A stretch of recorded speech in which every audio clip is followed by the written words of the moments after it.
Good morning, everyone. My name is Madhavi. I work as a director of software engineering at MasterCard, and my primary focus is in the system resiliency, scalability, and performance.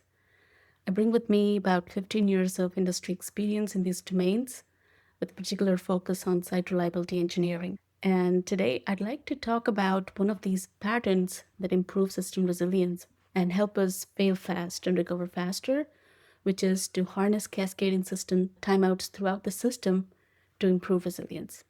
In this session today, we're going to talk about how these timeouts play an important role, especially in large scale distributed systems. Timeouts are vital for performance and resilience, and when they're misconfigured or poorly managed, they can introduce critical issues, such as resource exhaustion. Incorrectly set timeouts can hold vital system resources, leading to their depletion and instability. Delayed failure detection. Overly generous timeouts prevent rapid identification of unresponsive services, masking the actual problems and prolonging outages and hindering recovery. Cascading service degradation. Improper timeouts allow single service failures to propagate, leading to widespread system degradation. These challenges are particularly acute in highly transactional environment where system stability is paramount. And in today's session, we will detail how these prevalent timeout anti-patterns can be tackled. We will explore what a principled implementation of cascading timeouts looks like, a strategy for building more resilient, performant, and robust infrastructure. We'll go over some foundational principles and practical deployment strategies across distributed system layers and the measurable impact of these changes. You will learn to proactively design systems that fail fast when issues arise, enabling them to recover faster and minimize downtime. Today's agenda, we'll talk about the problem, which is the timeout anti-patterns, exploring why common timeout strategies fail and their impact on system stability.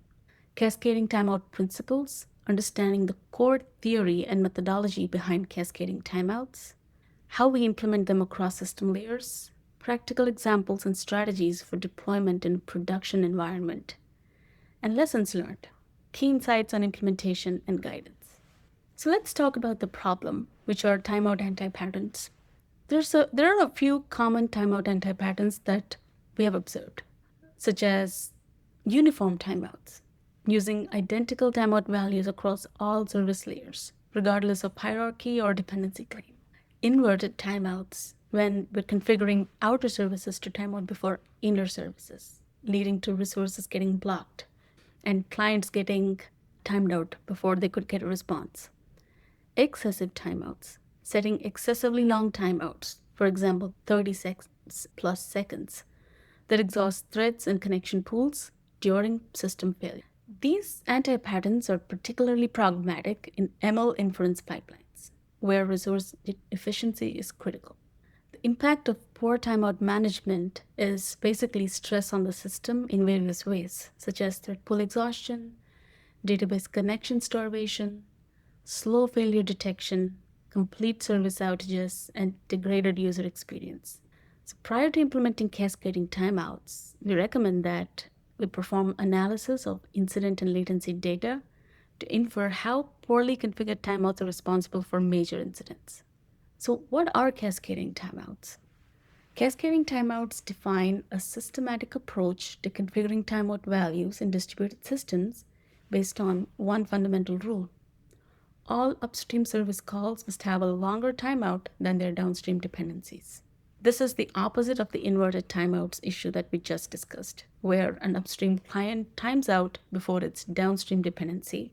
And when we do not ensure that the downstream systems are releasing their resources properly, we end up getting into a situation where a downstream system is waiting to get data while an upstream system times out, and thereby giving the end user, a really bad user experience. So having these timeouts help release resources promptly at every layer, and systematically longer timeouts higher up the call stack enable rapid fault isolation, efficient resource management, and graceful degradation. This leads to more resilient and responsive microservice architecture. Let's look at the timeout principle, the cascading timeout principle. It dictates assigning progressively shorter timeouts from the system's outermost edge inward. So, what does that look like? Let's take the simple system where we have a load balancer, we have a microservice gateway, and then we have a database, right? And as you see, the timeouts are set in a progressively shorter manner, ensuring that the user at the end who's connecting through the load balancer is given enough time for each layer to actually fetch the data, cascade it up so that the user eventually gets the data. And if for some reason the data is not able to be fetched properly, a timeout occurs, ensuring that all the layers don't hold up resources. They're able to do a retry, they're able to try to fetch the data again, send a proper error code, whatever it is that ensures a smooth user experience. So failures get surfaced quickly to the client. Downstream systems can recover gracefully without tying up resources. Exhaustion is prevented during partial outages, and the system fails in a predictable, controlled manner, which is really the lifeblood of our engineers, right? To be able to predict during chaos. And implementing these cascading timeouts establishes a strict hierarchy, assigning each successive downstream layer a timeout of at least 500 milliseconds shorter than the layer above. This crucial buffer accounts for network latency and processing overhead. It ensures efficient resource management and prevents bottlenecks. This methodology prevents thread pool exhaustion and connection starvation by ensuring upstream services release resources promptly. This disciplined reduction in timeout values contains issues and prevents them from propagating, mitigating bottlenecks. And the systematic approach enables swift failure detection and control responses, leading to a more resilient and responsive microservice architecture. Implementation layer. Let's look at the edge, for example, the ingress or the load balancer. You could implement something similar, configure the proxy readout to 3000 milliseconds and the backend proxy timeout to 2500 milliseconds. We could integrate circuit breakers to prevent excessive reconnections, and we could introduce custom response codes for timeout scenarios, enhancing observability. As the outermost layer, these timeouts are the longest in the system. So we have to ensure that these systems are designed to have enough resources to be able to transactions for that long. And also this ensures the clients, the end users, receive timely responses, even during internal system degradation.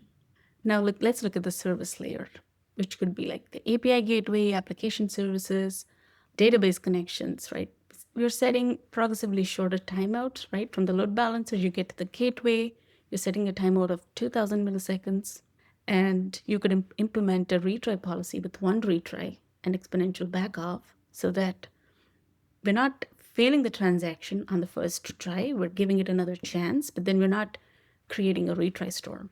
And also enable error response caching for known failures to enable the system to respond faster. At the application layer, we could set a timeout to 1500 milliseconds. And we can size thread pools based on anticipated request patterns, implement resiliency for J type of circuit breaker pattern to recognize failures and to implement resiliency, right, in taking a service out of rotation or side of rotation, whatever it is that is possible in your case. And now coming to the database, which is supposed to be the fastest layer, right? We typically have databases responding in milliseconds, right? Sub-seconds for sure. And we typically manage JDBC connection timeouts via a pool such as the Hickory connection pool. So we could set statement timeouts at the connection pool level, configure separate query timeouts for read and write operations, and thereby manage the database connectivity and ensure that for some reason, if the database is beginning to degrade, we're able to let the application know and get ourselves out of a situation where we're stuck waiting and we're never telling the client what's going on. Now coming to the special considerations for ML pipelines. Right? Machine learning inference services require specific timeout handling due to their pretty unique characteristics. Separate the model loading operations from inference, each with distinct timeout strategies. Can configure batch prediction jobs with longer timeouts compared to real-time inference. Introduce graceful degradation through fallback models when the primary models experience timeout. Introduce a caching layer for recent predictions to maintain service availability during degraded states. And additionally, implement separate circuit breakers for different model types, tailoring them to their specific resource consumption profiles. So we talked about a lot of different layers and how we could implement timeouts everywhere and what considerations we need to take or make at every layer and how it applies to machine learning models. Let's just do a recap, right? What are the lessons that we learned through this journey? That everything starts and ends with data, right? We need data to look at production volumes, production patterns, and then we need to test and tune and continuously look at the data and simulate delays to verify this behavior. It's not enough to just set timeouts progressively lower. We need to ensure that we're giving enough time for each layer to do its core work and add a buffer on top of it to account for any degradation due to increased load, due to some bad queries, bad plans at the database layer, for example. So always simulate delays, verify behavior, and refine configurations iteratively on actual performance data, load tests, and incident analysis. Tailor your strategies to different service types and business contexts. For example, data processing pipelines require longer timeouts than latency sensitive transactional services, right? Or it's the simple batch versus OLTP processing differences. So always account for those and use those. Standardize and monitoring, right? Your system can be doing really well or really bad, but without the proper observability, we really don't know what's going on. So establish clear, documented timeout policies for new services. Implement robust monitoring and alerting to quickly identify and proactively resolve timeout related issues, enabling continuous refinement. All of this needs to be iterative. Everything goes hand in hand. And that's how, in the end, we're able to realize resiliency. We'll just go over the implementation playbook another time, right? Step one is to map service topology, understand all the dependencies, document them, think through the flow of requests through your system, and identify critical paths and potential bottlenecks. Step two, measure baselines. Look at your current metrics, right? Be it response times, be it error codes, be it thread pool usage, JVM usage, right? Everything that tells you how the system behaves under average load conditions and baseline them. Now design the timeout strategy. Assign preliminary timeout values by starting from the innermost layers, example the databases, caches, and progressively working outward, adding buffer time at each step. Implement and test iteratively. Deploy changes incrementally and conduct thorough performance and chaos testing to verify system behavior under various failure scenarios. And 5, monitor and continuously refine. Observe the system behavior, iteratively adjust timeout values based on real-world performance data and production insights. The key takeaways are always design for resilience, and this is one such strategy to achieve resilience in your system, implementing cascade timeouts from inward to outward. And this design prevents resource exhaustion, cascading failures. It ensures graceful degradation and rapid system recovery. Right? Validate and monitor, proactively test timeout behaviors. Ensure you have robust monitoring for real-time observability and swift issue resolution, and implement iterative refinement. Analyze performance data incident reports. Allow for refinement throughout your process and keep optimizing the system resilience and performance. Thank you for this opportunity, and please feel free to reach out to me if you have any questions. Thank you.